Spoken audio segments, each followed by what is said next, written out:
Lengthen your legs forward and lower your spine all the way back down. Let your spine soften.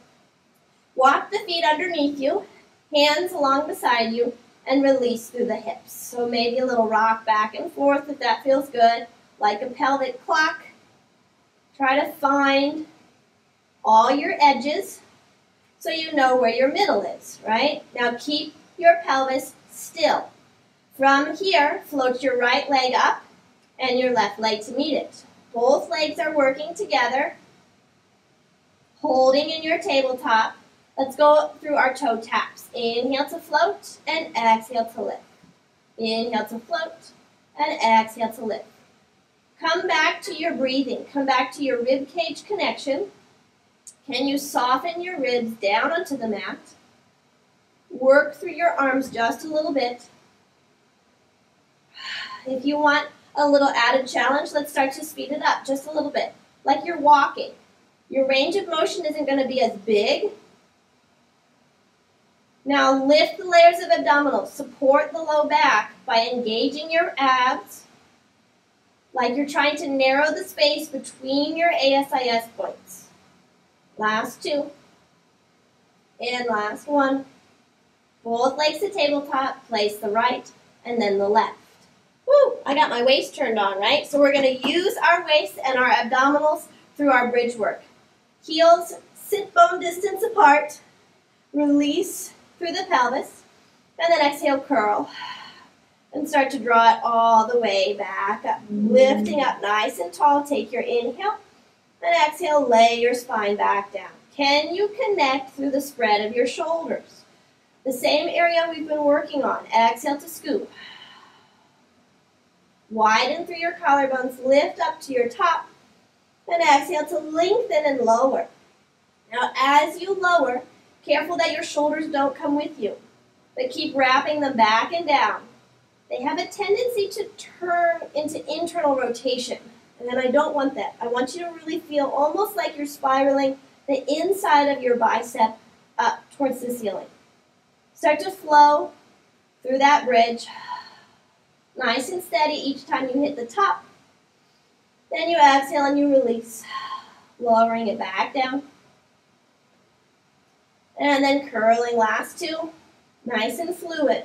Work through your waist, standing into the spread of your shoulders. Keep them active. And last one. Scooping the wheel of your pelvis, start to lift it up, hold. Can we come back to holding our pelvis still, right? Waist doesn't change position. Stand into your left foot, float your right leg to tabletop position, and place it back down. And then the left. We're going to move through our marches. I want you to push through that supporting leg as much as you can. Think of our tabletop work, right? This is that same like single leg reach that we did in tabletop. You're strong through your shoulders. They're not changing position. You're engaged through your abs, not changing position, and you're lifting through your legs. Last four. Keep your hips lifted. 3, 2, almost there. Last one. Reconnect with your center, and then lay your spine all the way back down.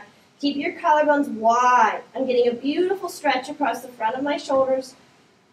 And release. Let's go ahead and walk your heels towards your bottom just a little bit and find your Pilates V. Now, if your knees are a little sensitive, you can keep your feet out, right? So the closer your heels are to your bottom, the more kind of acute angle that flexion is in your knees. So find what is right for your body. Hands stay down along beside you. And then from here, we're going to curl the wheel of our pelvis, start to push into your heels to lift your hips up. Now keep your heels squeezing together, but lift into a releve. I need to adjust just a little bit, drawing my heels together slightly more so I can really squeeze my heels and feel like I'm lifted through the spread of my balls of my feet. Now from here, keep the legs lengthening away from you, but I want you to think a little bit that you're going to like sit your bottom, like it's just going to drop an inch, and then you're going to lift through the waist, squeeze the heels and press. Inhale, drop an inch. Exhale, lift. Drop, and exhale, lift. drop, and exhale, lift. So it's almost like you've let go, and then you reconnect. Let go, and reconnect, squeezing those heels. 5, and lift. 4, keep the knees lengthening away from you. Don't let your right waist work harder than your left. Keep pushing through the spread of your shoulders. Last one, lifting high, hold, lay your heels down, and then slowly lay your spine. I'm getting a big quad stretch. Big quad stretch. This feels really good.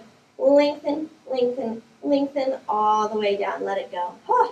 Lengthen your legs all the way out. Let's work through our roll up. Reaching your arms up overhead. Find a big stretch. Now exhale as the hands come up through center. Curl the wheel of your pelvis towards your nose. Make your legs active and reach. Reach, reach. Can you scoop the front of your body? Where have we seen this, right? Lift the layers of abdominals. As you lengthen up and over your thighs, take a big stretch. Inhale. And exhale, pour yourself back and down. And for me, I visualize that I'm as close to my body as possible. Like I'm not coming upright and then laying down. I am actively curling the wheel of my pelvis, trying to maintain length through the eyes of my hip crease. And exhale. Oh my gosh. Curl. Oh, come on, come on, come on. We got to scoop, pull that waist in and up, in and up, in and up, in and up. Oh, keep it lifted, keep it lifted. Don't lose it. Up and over. Take your inhale. And exhale, stack your spine all the way up. Nice and tall. Find maybe even a little lift. And release.